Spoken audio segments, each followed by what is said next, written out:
Good afternoon, everybody. I'm Rolene Marks. This is the Israel Brief, brought to you every Monday and to Thursday by these guys, lay of the land. Now, a little housekeeping before we get into those top stories. My neighbor is doing some construction, so you might hear some banging, and I am not feeling all that great. I have a touch of the old flu, so if I sound a little bit hoarse, it's because of that. But nevertheless, we make a commitment to speak to you, our Israel Brief community, and speak to you we will. So it is day 291 of Israel's war with Hamas. This follows the atrocities committed by Hamas when they invaded Israel on the 7th of October.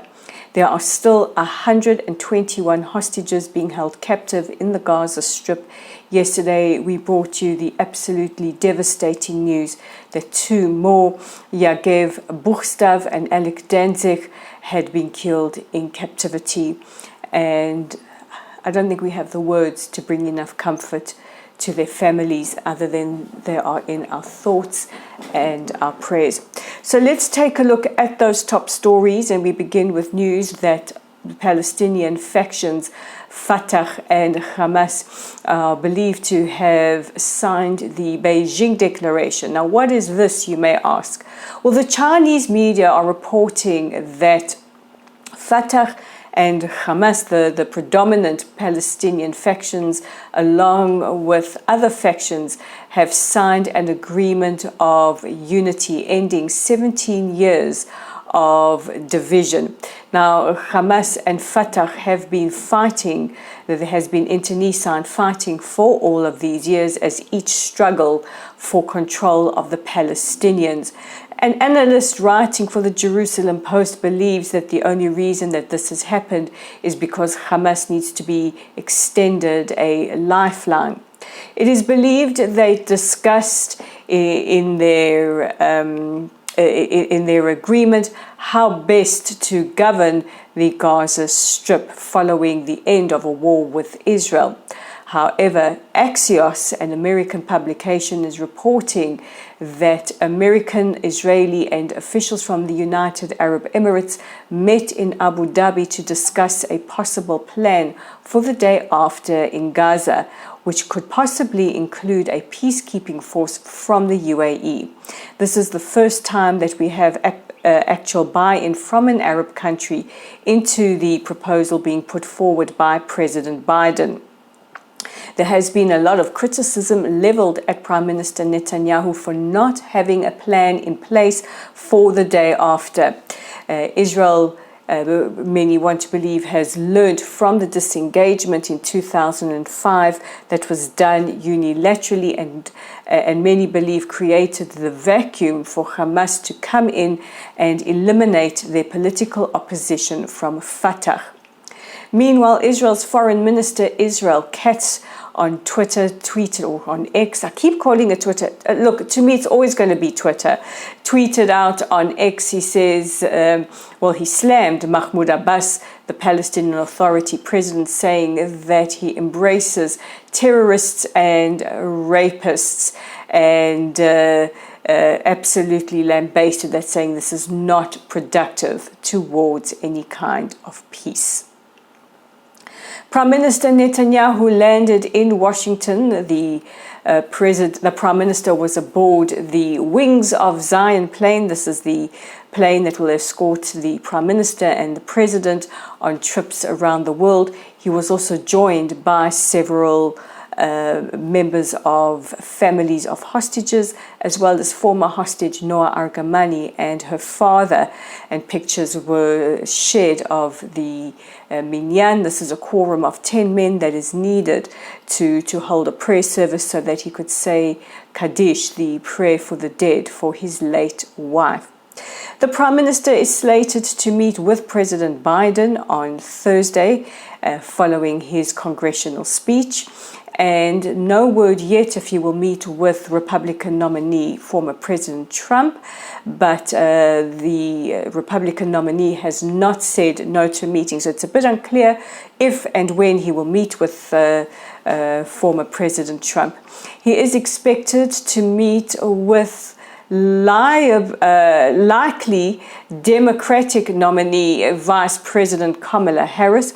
She will not be attending the congressional speech because she has a prior engagement, but is scheduled to hold bilateral meetings with Prime Minister Netanyahu, where they are expected to discuss, amongst things, reiterating commitment to Israel's security and how to end the war, which will ensure the release of all the hostages, as well as ensure Israel's security and the end to the suffering of civilians in the Gaza Strip.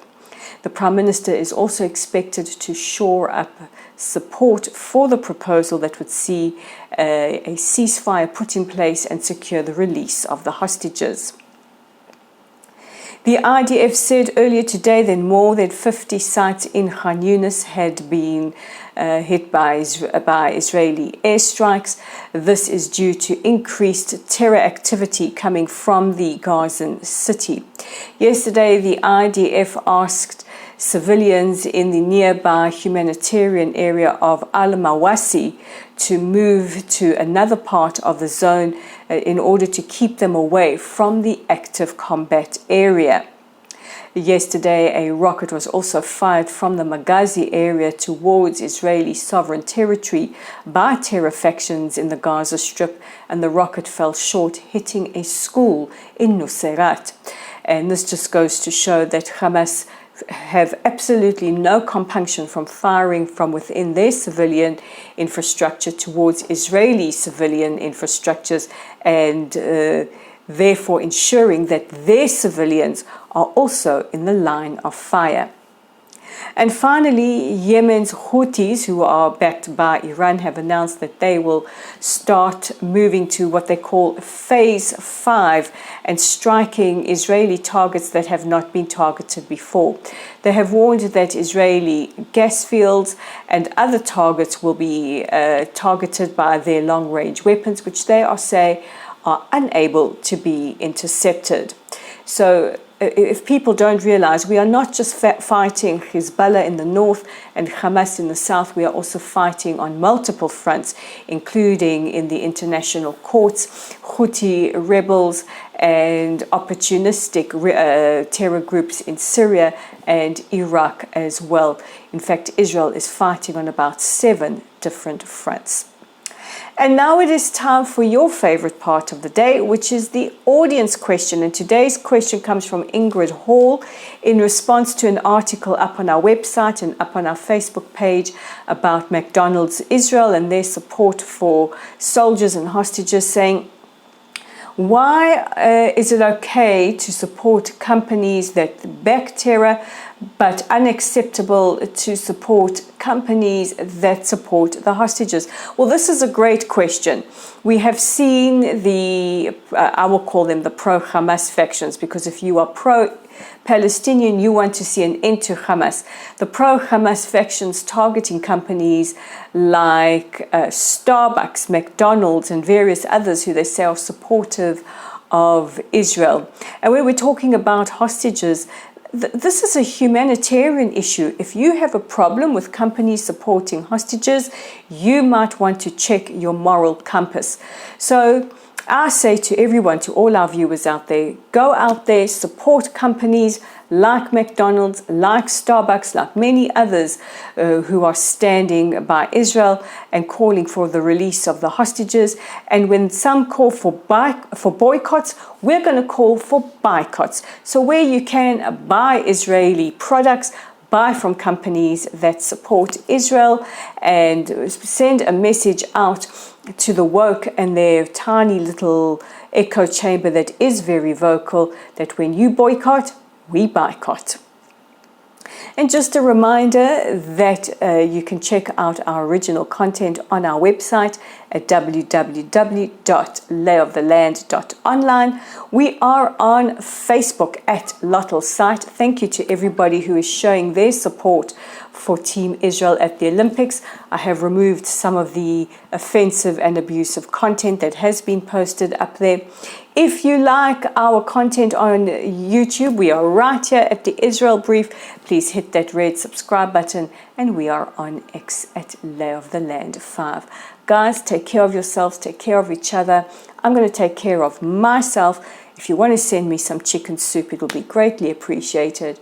And I will see you again tomorrow.